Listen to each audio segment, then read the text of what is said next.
This is the spaceship projection lamp. It's really, really cool. It's got a timer function on it. It's got spotlight projection, a free spin. It's got all kinds of different, it even has a remote control that comes with it. So you can have it anywhere in your room and control it from your room. So it's super cool. It goes through a variety of different settings. You can do so many different things with it.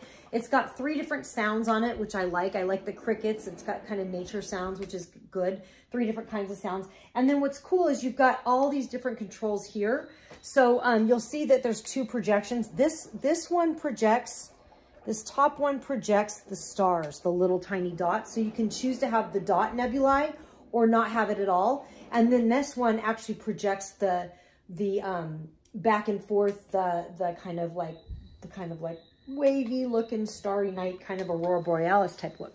So that's really cool. And you can choose to have that on or off. So you can choose to have either one of them on or off. And you can choose to go through the different settings, whatever you want.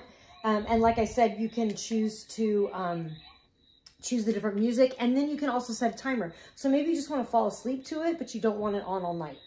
Sometimes it's kind of nice to kind of fall asleep to that, and then for me, I'll wake up later if there's light in the room. I'll wake up, so I need it darker. So I love the timer function on it. So it's pretty cool. You can see all the different functions and how really cool and fun this is.